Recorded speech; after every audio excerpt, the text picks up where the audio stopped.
নাও ঠাকুমা, বাজার এনেছি, তাড়াতাড়ি খেতে দাও। দেরি হলে হরি কাকা আবার দু কথা শুনিয়ে দেবে। তারপরেও আজ আবার হাটের দিন, দোকানে কত কত বেচা কেনা। তুই স্নান সেরে আয়, আমি খাবার বাড়ছি, এই তো হয়েই এসেছে। আজ কি রেঁধেছ ঠাকুমা? প্রিয় আলু ভাজি আর গরম ভাত। বাহ, কিন্তু তুমি কি খাবে?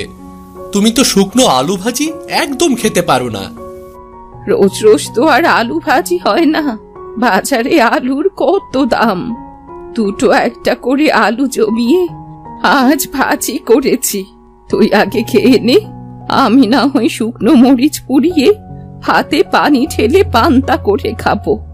আমায় নিয়ে অত ভাবিস না তো, যা যা, তোর দেরি হয়ে যাবে যে। কি খবর টগর, কেমন আছো? এই তো কাকা, কেটে যাচ্ছে। বাহ, আজ তো অনেক মাছ পেয়েছেন। আপনার পুকুরের মাছগুলো তো বেশ বড় হয়েছে দেখছি। তা হবে না কেন বলো তো? মাছকে দুবেলা খাওয়াচ্ছি, যত্ন নিচ্ছি। বড় না হলে তো আর আমাদের সংসার চলবে না। তা বেশ, আমি করে বাড়ি যাই, ঠাকুমা অপেক্ষা করছে, আবার দোকানে যেতে হবে। তা লোকের দোকানে আর কতদিন শ্রম দিবি রে? এবার নিজেই কিছু একটা কর। কি করব কাকা, না আছে জমি জমা, না আছে পয়সা করি।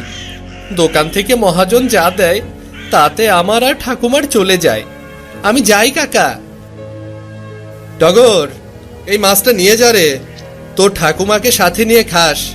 এককালে মাসিমা আমাদের সকলের জন্য কত করেছে, আজ আমরা তার জন্য কিছুই করতে পারলাম না। নিয়ে যা। না না কাকা, মাছ লাগবে না, দিয়েছি যখন নিয়ে যা।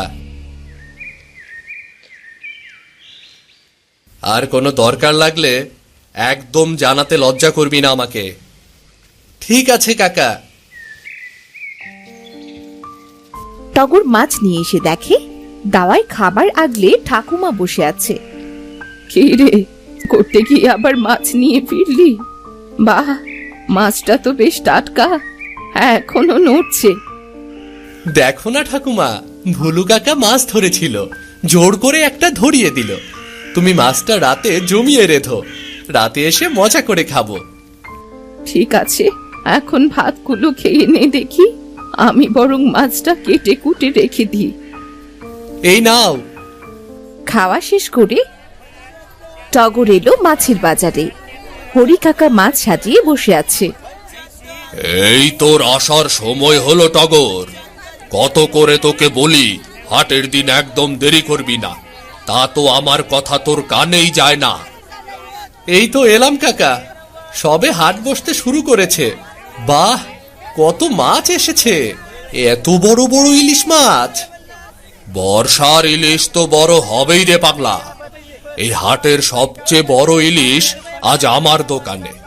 দেখিস আজ খুব ভিড় হবে রে। এখন বস চুপটি করে, মন দিয়ে সব দিক খেয়াল রাখবি, কেমন? ঠিক আছে কাকা।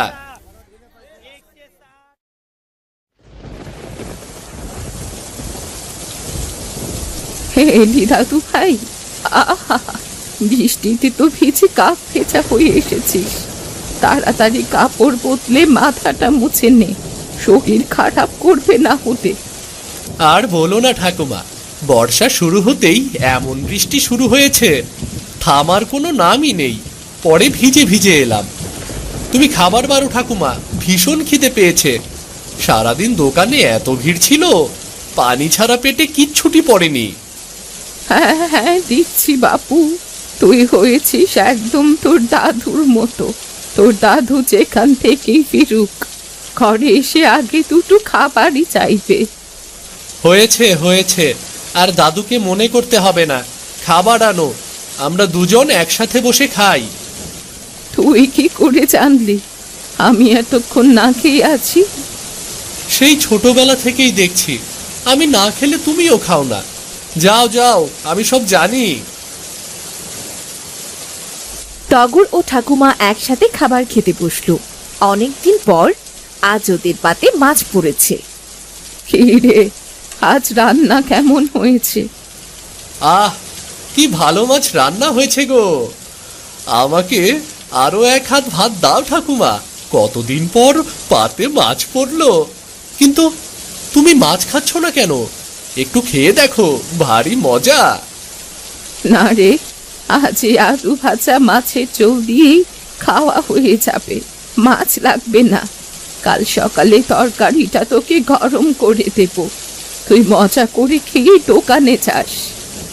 ঠিক আছে। জানো ঠাকুমা, হরি কাকার দোকানে রোজ কত কত মাছ আসে। এমন সব মাছ আমি তো কতগুলোর নামও জানি না। হ্যাঁ রে টগর, বর্ষা তো এসে গেছে, বাজারে বড় ইলিশ পাওয়া যায়। ঠিক আছে। জানো ঠাকুমা, হরি কাকার দোকানে রোজ কত কত মাছ আসে। এমন সব মাছ আমি তো কতগুলোর নামও জানি না। ও, তা দাম কেমন রে বড় ইলিশের? মাছের চেয়েও মাছের দাম বড় গো ঠাকুমা। আচ্ছা, সকলে এত দাম দিয়ে ইলিশ মাছ কেন কেনে? ইলিশ মাছ খেতে কি খুব মজা? মাংসের চেয়েও কি মজা? হ্যাঁ রে, ইলিশ খেতে ভারী মজা। জানিস না নাকি, মাছের রাজা ইলিশ। তোর দাদু নিয়ে আসতো ইলিশ, ইলিশ ভাপা, ইলিশ ভাজা, ইলিশ পাতুরি, কত কিছু রাখতে হতো তখন। আর ইলিশের মাথা দিয়ে কচু শাক তোর বাবা কত মজা করে খেত। কোথায় যে হারালো সেসব দিন। আর তুমি কি পছন্দ করতে ঠাকুমা? ইলিশে অপছন্দ করার মতো কিছু নেই রে দাদু ভাই, নেই তো। অনেক রাত হলো, এখন খাওয়া শেষ করে ঘুমিয়ে পড়তো। পরদিন দোকানে আর কোনো মাছ নেই, শুধু ইলিশ আর ইলিশ। এ কি হরি কাকা, দোকানে আর কোনো মাছ নেই কেন? সব যে ইলিশ ভর্তি। এত ইলিশ খাবে সকলে? খাবে না মানে খেতেই হবে।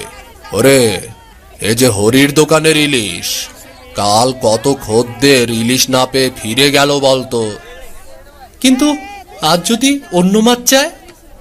ধুর বোকা ছেলে, এই বর্ষার দিনে ইলিশ ছাড়া লোকে আর কিচ্ছু চাইবে না। তুই দোকান সামলা, আমি একটু আড়ত থেকে ঘুরে আসি। কাকা, একটা কথা ছিল। কি কথা রে হরি? তোর মাস তো হয়নি এখনো।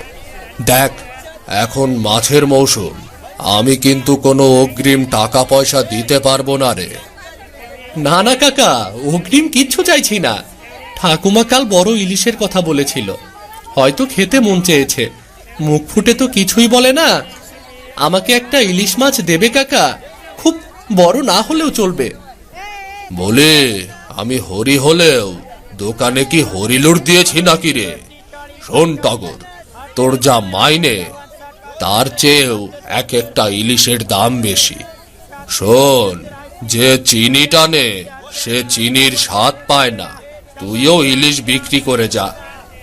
দেখো না কাকা, যদি পারো কিছু টাকা না হয় প্রতি মাসে একটু একটু করে কেটে নিও। তোর মাথা কি খারাপ হয়েছে? তোর যে টাকা, ওটা কি কাটবো আর কি রাখবো?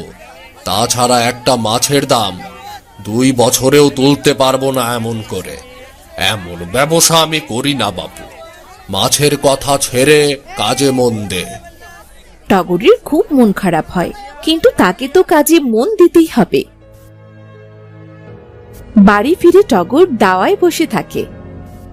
ও মা, দাদু ভাই, তুই কখন এলি? এসে আমায় ডাকলি না যে? খেতে পাইনি আজ? খেতে ইচ্ছে করছে না গো ঠাকুমা। স্নান করে আয়, দেখবি খিদে পাবে। তোকে একটা কথা বলতে চেয়েছিলাম। কি বলবো গো ঠাকুমা?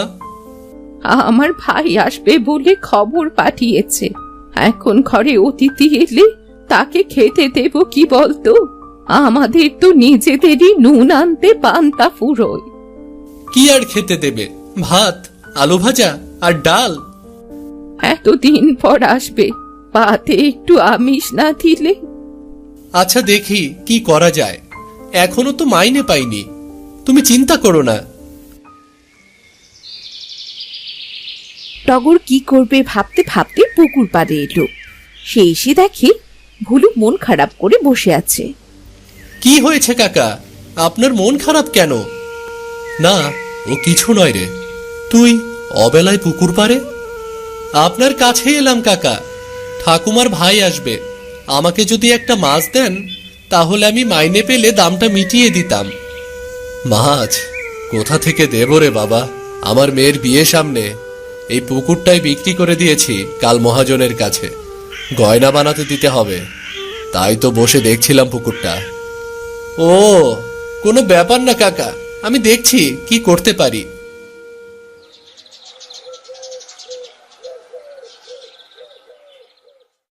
মাছের চিন্তায় সেদিন টগরের ঘুম হলো না। সে সকালে বাজারের থলে হাতে ঘরে এলো। কটা আলু এনেছি ঠাকুমা, তুমি ভাত আর আলু ভাজি করো। বাজারের সব দিকে শুধু ইলিশ আর ইলিশ। এত দামি মাছ কেনার স্বাদ থাকলেও আমার সাধ্য নেই। আমি চলি গো, দোকানে দেরি হয়ে যাবে। দুটো মুখে তো দিয়ে যা। না গো ঠাকুমা, আমি দুপুরে খেতে আসবো, দাদু ভাইয়ের সাথে দেখাও হয়ে যাবে। ওদিকে ঠাকুমার ভাই এলো এক মস্ত বড় ইলিশ হাতে নিয়ে। খোকে দে, খোকে দে। ভাই এসেছিস, আয় আয় বস। কতদিন পর তোকে দেখলাম বলতো, এতদিন আসিসনি কেন? তুমিও তো যাও না দিদি, মা বাবা নেই, কিন্তু আমি তো আছি। বাড়িতে গেলে কি তোমার কোনো অযত্ন হতো বলো? না রে ভাই, আসলে টগরটা দোকানে যায়, ও রান্না বান্না বাড়ির দেখাশোনা করে আর সময় হয় না রে। তুই বস তো। সে বুঝবো, তবে তুমি এই ইলিশটা জমিয়ে রাধো তো দিদি। কতদিন তোমার হাতের ইলিশ খাইনি আমি, মনে আছে দিদি? আগে আমরা মজা করে ইলিশ ভাপা আর আলু ভাজা দিয়ে ভাত খেতাম। সেই দিন কি আর ভোলা যায় রে ভাই? তুই অপেক্ষা কর, আমি এক্ষুনি ইলিশ ভাপিয়ে আনছি। ঠাকুমা খুব মন দিয়ে রান্না করে। টগরও বাড়িতে আসে। দাদু ভাই কেমন আছো? এখন আর থাকা, তা তোর সব খবর ভালো তো? এই তো চলছে। সব গল্প পরে হবে, আগে এসো তো। গরম ভাত, আলু ভাজা আর ইলিশ খাও সকলে। তুইও বস না দিদি, ছোটবেলার মতো একসাথে আলু ভাজা আর ইলিশ খাই। ছোটবেলাকে ফেরাবো বলেই তো ইলিশ নিয়ে এলাম। ঠাকুমা আলু ভাজি পছন্দ করে। হ্যাঁ রে টগর, আগে তো প্রতিদিন দিদির জন্য আলু ভাজি করত, আলু ভাজি ছাড়া অন্য কিছুই খেত না। কিন্তু ঠাকুমা যে বলে আলু ভাজি শুকনো, খেতে ইচ্ছে করে না, তার মানে সবটুকু আলু ভাজি আমাকে খাওয়াবে বলেই বলে না কিছু। হয়েছে হয়েছে, তোকে আর মানে খুঁজতে হবে না। বাহ, ইলিশের কি ঘ্রাণ! আহ, আলু ভাজি আর ইলিশ খেতে এত মজা! কতদিন পর তৃপ্তি করে খেলাম। দাদু তুমি থাকো, আমি দোকানে যাই, নয়তো হরি কাকা রাগ করবে। এখনই চলে যাবি? একটু জিরিয়ে নে। না গো ঠাকুমা, তুমি তো হরি কাকাকে জানো না। তোর আর অন্যের দোকানে কাজ করতে হবে না টগর। তোর ঠাকুমার সম্পত্তির এই টাকাগুলো আমি তোর জন্য এনেছি। তুই একটা মুদি দোকান দিয়ে ব্যবসা কর, তোর জীবন তো পড়ে আছে, এভাবে আর কতদিন চলবে? কিন্তু ভাই, আমার সব তো আমি তোকেই দিয়েছি। তুমি আর টগর কষ্টে থাকলে আমার ভালো লাগে না দিদি। তার চেয়ে টগরটা নিজের পায়ে দাঁড়াক। তোমরা ভালো থাকো, আমাকে যেতে হবে, নয়তো শেষ বাসটা পাবো না। তাই বলে আজই চলে যাবে? চলে যাব, কিন্তু আসবো না তা তো বলিনি। তুই দোকান দিয়ে গুছিয়ে নে, বর্ষার শেষে আবার আসবো, তখন তুই তোর রোজগারের টাকায় আমাদের ভাই বোনকে ইলিশ আর আলু ভাজি খাওয়াতে পারবি, বুঝলি? ঠিক আছে দাদু ভাই, তাই হবে। আমরা তোমার আসার অপেক্ষায় থাকবো।